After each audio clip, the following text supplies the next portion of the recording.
My family said you're a poor imitation of your sister, face the truth. During Sunday brunches they all laughed.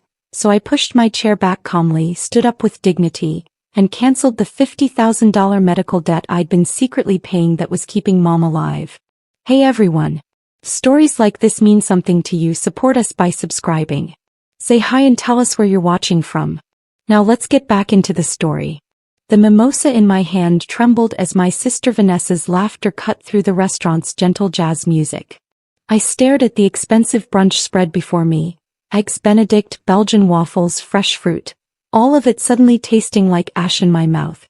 My father leaned back in his chair, adjusting his reading glasses with that smug expression I'd learned to dread.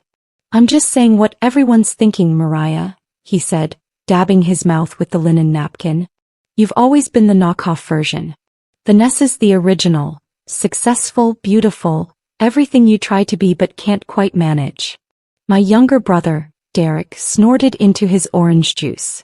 Even my cousin Tasha, who'd driven 2 hours to join us, couldn't hide her smirk. But it was Mom who destroyed me. She sat there perfectly still, picking at her omelet, saying absolutely nothing. The same woman whose medical bills I'd been paying for 18 months. The same woman whose chemotherapy appointments I'd rearranged my entire work schedule to attend. Come on, don't be so sensitive, Vanessa added, flipping her freshly done hair extensions. We're family. We can be honest with each other. The word family echoed in my mind like a cruel joke. I thought about the envelope in my purse, the latest payment receipt for Mom's treatment. $50,000 over the past year and a half. Money scraped together from my modest salary as a medical billing specialist, from skipped vacations, from the engagement ring fund I'd been building with my boyfriend Ryan. Nobody knew. I'd kept it secret because I thought that's what love looked like. Silent sacrifice, unconditional devotion. Looking at their laughing faces now, I realized I'd been worshipping at the altar of people who saw me as nothing more than a punchline. Vanessa had always been the star. Even now, at 32, she commanded the table with stories about her marketing executive position, her penthouse apartment downtown, her Instagram influencer status with 60,000 followers. She wore a cream designer pantsuit that probably cost more than my monthly rent, her nails perfectly manicured in a shade called Champagne Dreams. So the client basically begged me to take the account, she was saying, waving her fork dramatically. I told them my rate is $15,000 for consultation alone, and they didn't even blink. That's the difference between being good and being exceptional. Her eyes slid to me, that familiar competitive gleam I'd seen since childhood. How's your little job going, Mariah? Still processing insurance claims or whatever? Medical billing, I corrected quietly, hating how small my voice sounded. And I actually just got promoted to senior specialist. Dad barely glanced up. That's nice, honey. Vanessa, tell us more about the Paris trip your company's planning. The dismissal was casual practice, like I was background noise.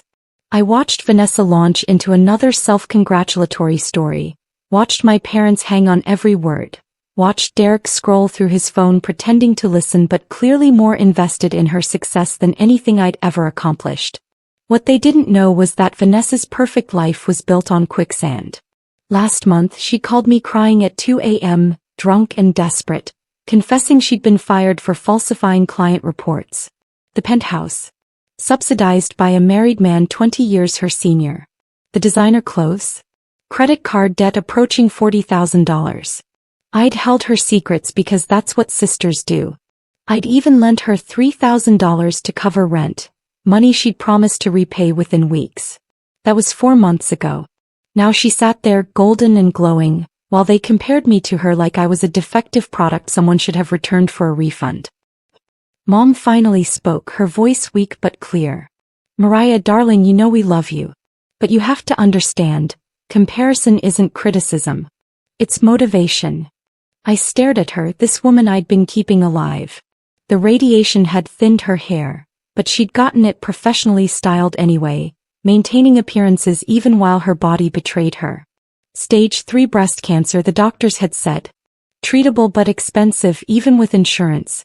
The co-pays, the experimental medications insurance wouldn't cover, the specialized treatments, It all added up to an impossible sum. Your sister works hard, Dad continued, cutting into his steak. She's ambitious. Maybe if you applied yourself more, pushed harder, you'd see similar results. My throat tightened. I wanted to scream that I worked 50-hour weeks, that I'd taught myself medical coding after hours to increase my value, that my little job required certification and constant education. I wanted to tell them about the nights I'd stayed up helping Mom through chemo nausea, about the specialist appointments I'd coordinated, about the bills piling up on my kitchen counter. But I said nothing. Because that's what I always did. Remember when they were kids? Tasha chimed in, clearly enjoying the spectacle. Vanessa won every pageant, every talent show. Mariah was always just there. Second place. Honorable mention. I came in first at the science fair, I said, surprising myself with the memory. 9th grade. Derek laughed. Yeah, and Vanessa was homecoming queen the same year. Guess which one people actually remember? The waiter appeared, asking if we needed anything else. I wanted to tell him I needed new family members, but I just shook my head. Ryan had warned me about coming today. They don't appreciate you, he'd said, holding me close in our small apartment.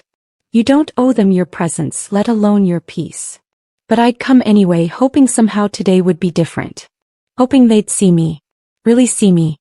That night, I sat in my apartment, surrounded by manila folders and receipts. Ryan was working the late shift at the hospital. He was a respiratory therapist, so I had the space to myself. I pulled out the leather-bound notebook where I'd been tracking every expense related to Mom's treatment. The numbers told a story of devotion. $2,847 for the first round of specialty medications. $4,200 for the out-of-network oncologist who'd actually bothered to explain treatment options. $891 for the wig that looked natural enough to preserve her dignity. $6,500 for the clinical trial enrollment fee that insurance denied. Page after page, 18 months of sacrifice documented in my cramped handwriting. My phone buzzed. Vanessa's name lit up the screen with a text. You were so quiet today. Don't be mad, we were just joking around. Family roasts each other, that's what we do. Love you, sis. I stared at those words until they blurred. Love you. The phrase felt meaningless now, like saying bless you after a sneeze. Automatic, empty, expected. I thought about all the times I'd heard those words from people who'd proven through their actions they meant the opposite. My laptop was open to the patient portal for Mom's cancer center. I had power of attorney for her medical decisions, something she'd granted me during a particularly scary biopsy result. You're the responsible one, she'd said then. I trust you to make the right calls. Trusted me for life and death decisions. Just didn't respect me enough to defend me at brunch. I clicked through the payment history. $53,412. Every cent traceable back to my accounts, my credit cards, my carefully depleted savings. A second job, I'd worked weekends for 6 months. My emergency fund completely drained. The medical billing specialist paying medical bills. The irony wasn't lost on me. Ryan came home around 11, smelling like hospital antiseptic and exhaustion. He found me still sitting cross-legged on the floor, surrounded by financial documents like some kind of accounting shrine. His face shifted from concern to understanding. He'd seen this before. Babe, he said softly, kneeling beside me. What happened today? I told him everything. The laughter, the comparisons, the casual cruelty served alongside $20 omelets. His jaw clenched tighter with each detail, his hands curling into fists. Ryan was gentle by nature, but injustice made him fierce. I'm done pretending this is normal, he said finally. Mariah, they're bleeding you dry. Financially, emotionally, you're killing yourself for people who see you as a punchline. She's my mother. Who didn't defend you. Who sat there while they tore you down. He picked up one of the receipts. $2,200 for that consultation in March. That was supposed to be our vacation fund. She needed it. What about what you need? His voice cracked. What about us? We've been engaged for 8 months and we can't set a date because you're financing your mother's survival while your sister, who makes triple your salary, contributes nothing. Does she even know? No, I whispered. Nobody knows. Ryan stood pacing. Why? Why protect them from the truth? So they can keep treating you like you're worthless while you literally keep your mother alive. The question hung in the air. Why had I kept it secret? Part of me had thought that if they knew, they'd see my value, appreciate my sacrifice. But another part, the part that understood them better than I wanted to admit, knew the truth. They'd find a way to make it my fault, my obligation, my problem. I wanted to be the hero, I admitted. The one who saves the day quietly, expecting nothing in return. Martyrdom isn't love, Ryan said gently. It's just slow suicide. I couldn't sleep. At 2 a.m. I found myself scrolling through Vanessa's Instagram feed, torturing myself with her curated perfection. Her latest post showed her at some rooftop bar, champagne glass raised, caption reading, "Blessed with amazing family and an incredible life. #grateful, #family first, #living my best life." The comments were predictable praise. "You're glowing. Queen. Goals. 3,000 likes in 4 hours.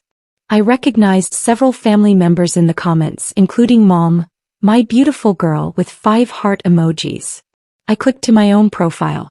My last post was 6 weeks ago. A sunset photo, 37 likes. Mom hadn't commented on my posts in over a year.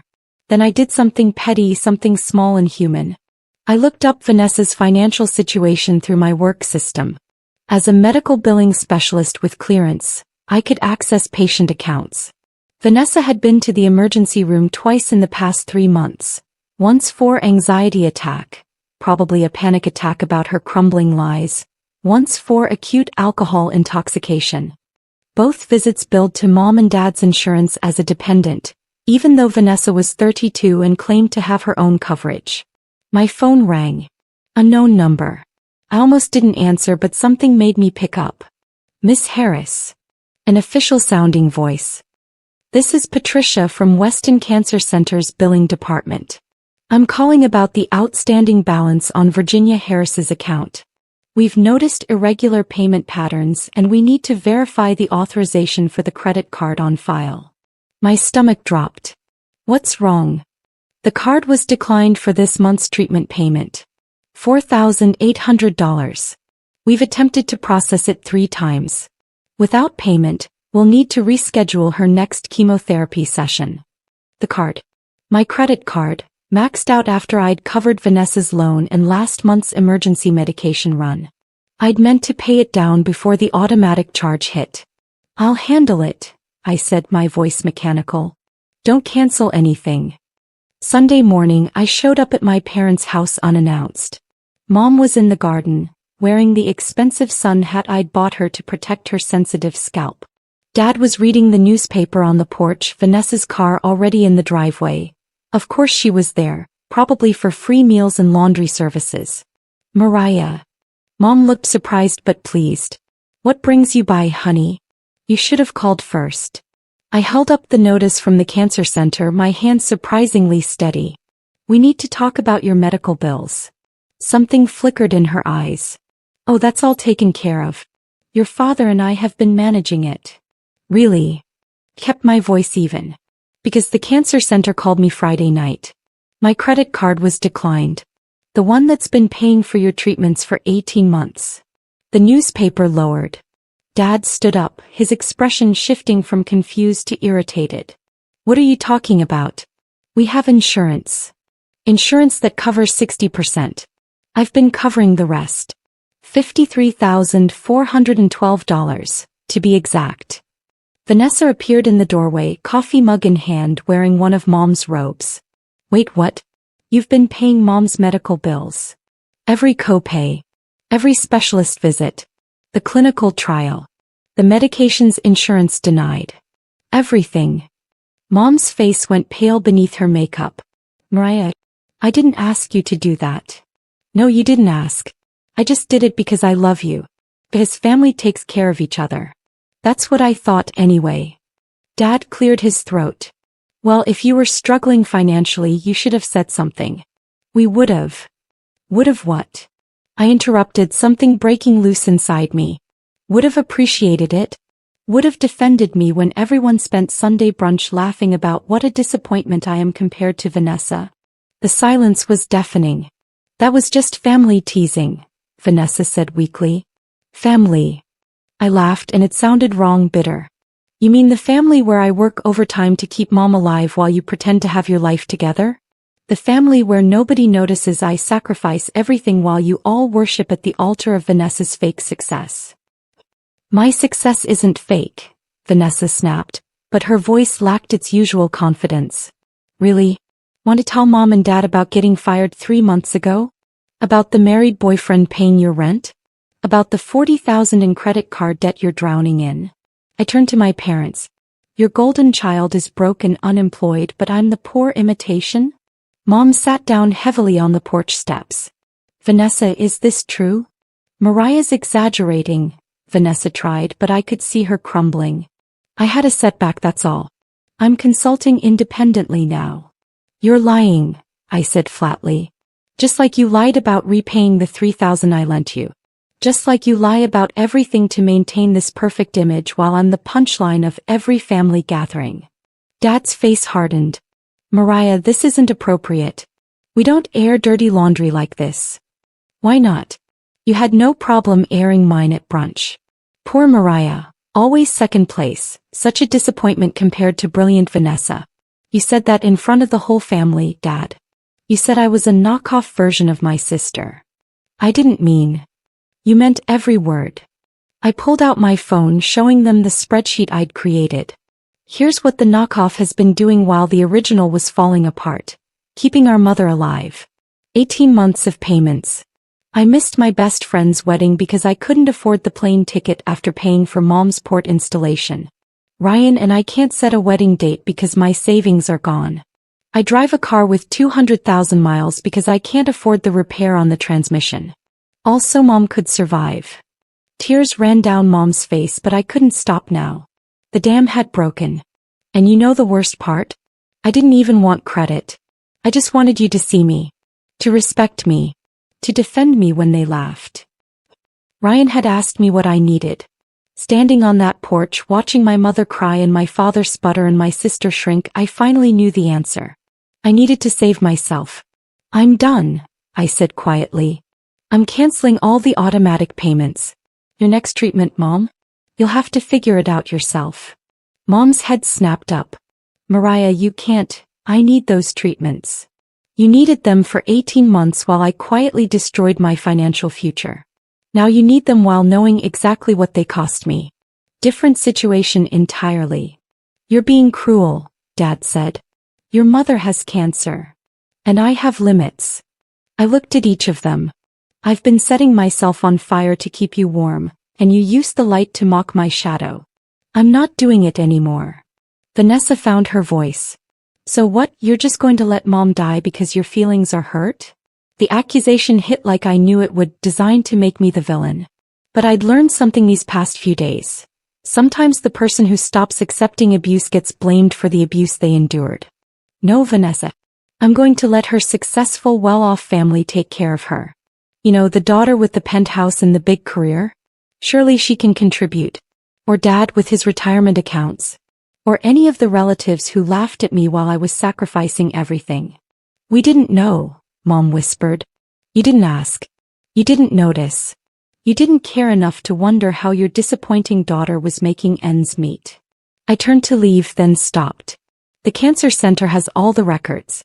You have power of attorney now, Dad. Figure it out. Mariah, please, Mom called after me. Don't do this. I'm your mother. I looked back at her, this woman I'd been taught to honor above all else. And I'm your daughter. The one who's apparently a poor imitation, remember? Maybe the original can save you this time.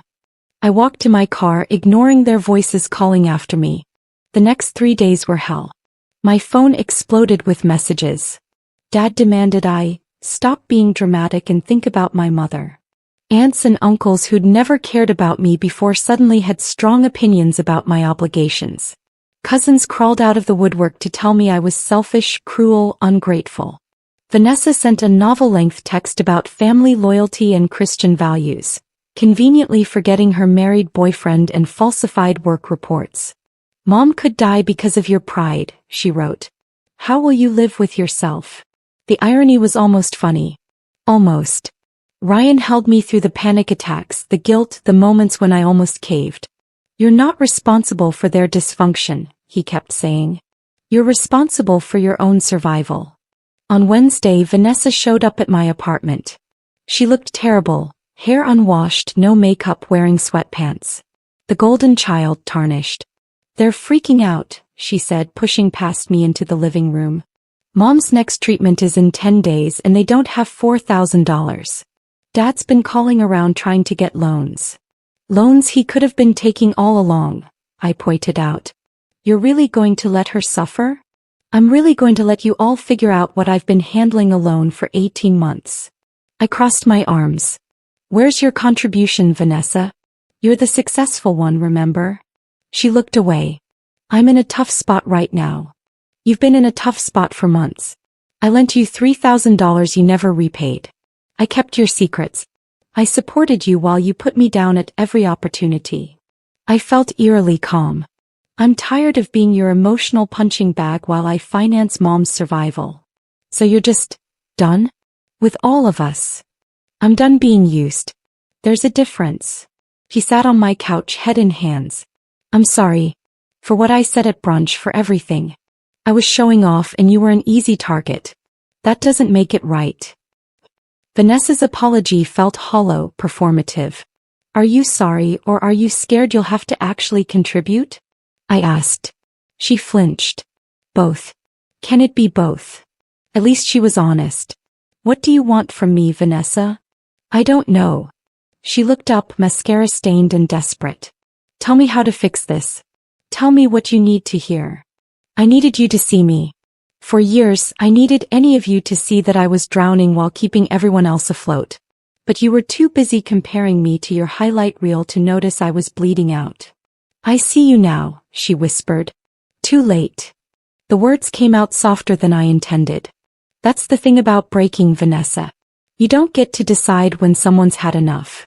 You just get to live with the aftermath. My phone buzzed. Mom calling for the 16th time that day. I sent it to voicemail. She's scared, Vanessa said. She keeps talking about the treatment deadline, about what happens if she misses it.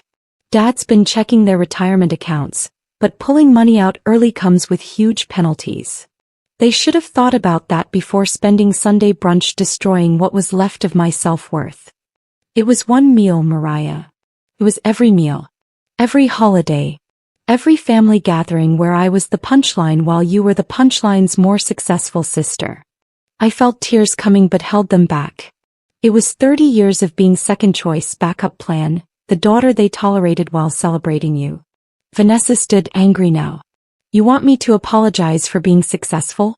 For being pretty, for being popular? That's not my fault. No, but treating me like garbage because of it is your choice. And Mom and Dad's choice to enable it, to participate in it, to laugh along, that's on them too. So we all deserve to suffer because we hurt your feelings? There was the minimization, the deflection. My feelings, like they were trivial, like the systematic degradation of my worth was just me being sensitive. Friday afternoon, Dad showed up at my office. My coworker Sharon gave me a worried look as security called my extension. I'd had to put my entire family on a restricted visitors list. I met him in the lobby. He looked older, somehow smaller. Mariah, we need to talk. About your mother's treatment. About being reasonable. He shifted his weight, uncomfortable in the corporate setting. I've been looking at the finances. We can cover some of it, but not all. We need your help. No. He looked genuinely confused, like I'd spoken a foreign language. Your mother could die. Then save her. Take out loans. Liquidate assets. Do what I did. Sacrifice everything for her survival. I kept my voice professional, aware of Sharon pretending not to listen. You have the means. You just don't want to. That's not fair. Those are our retirement accounts, our security. And that was my future. My wedding fund. My emergency savings. My security. I felt something cold settle in my chest. But my security didn't matter, did it? Because I'm just the knockoff daughter. He had the grace to look ashamed. I said I was sorry about that. No, you didn't. You've called 17 times demanding I fix this situation. Not once did you actually apologize for what was said, for what you've all been saying my entire life. I checked my watch. I have a meeting in 10 minutes. Mariah, please. I'm begging you. His voice cracked. She's your mother. Family takes care of family. You're absolutely right. Family does take care of family. They also respect family. Defend family. See family as more than just a resource to be exploited when convenient. I turned to leave, then looked back. I paid for 18 months. You didn't even notice.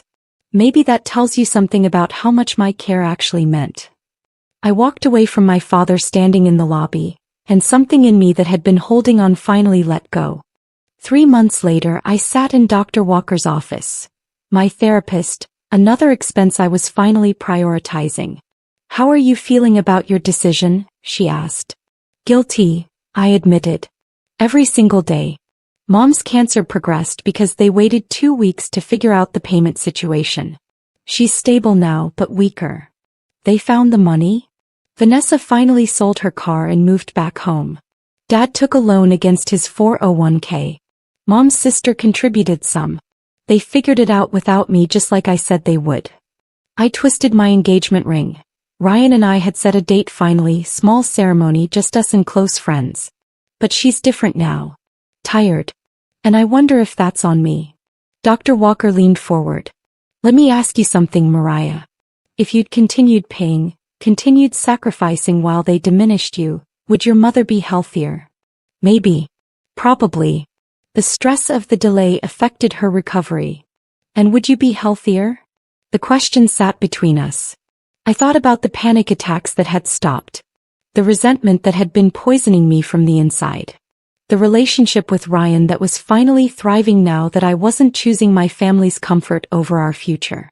No, I whispered. I'd be dead inside while keeping her alive. That's the cost nobody wants to discuss.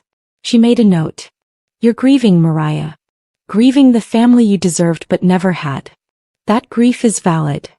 I thought about the last conversation I'd had with Mom, 3 weeks ago. She'd called, voice weak but determined. I understand why you did it. I don't agree with it, but I understand. You needed us to see what we'd been taking for granted. And do you? I'd asked. See it now. The pause was long. I see that I failed you. I see that I let your father and sister treat you poorly because it was easier than confronting them. I see that you sacrificed everything and we sacrificed you. Her voice broke. I don't know how to fix that, baby. I don't know if I can. I don't know either, Mom. We hadn't spoken since. The family group chat I'd been muted in for months showed occasional messages. They'd learned to function without me. Vanessa got a real job, humbled and working retail. Dad was learning what true sacrifice meant. The extended family stopped commenting on my choices after I blocked half of them. I was learning something painful but necessary. Sometimes love means walking away. Sometimes protecting yourself means disappointing people who were already disappointed in you. Sometimes the most powerful thing you can do is stop setting yourself on fire for people who won't even acknowledge the warmth. Ryan squeezed my hand as we left Dr. Walker's office. You okay? I'm learning to be.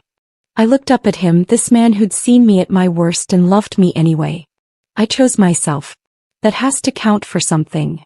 It counts for everything, he said. We walked to the car together, and somewhere behind me, I left the ghost of the daughter who'd believed unconditional love meant unconditional sacrifice. She was gone now, and in her place stood someone harder, sadder, but finally, painfully free. The family I'd saved had been my own. If this story resonated with you, please like and subscribe for more real-life tales of boundaries, betrayal, and healing. Have you ever had to choose between your family and your own well-being? Share your story in the comments. Your experience might help someone else feel less alone. Remember, choosing yourself isn't selfish. It's survival. And if you're struggling with similar family dynamics, please seek support. Therapy saved my life. Might save yours too. Hit that notification bell for part 2 where I'll share what happened at my wedding. Because yes, they showed up uninvited. You're not alone. You're not wrong. And you deserve people who see your worth.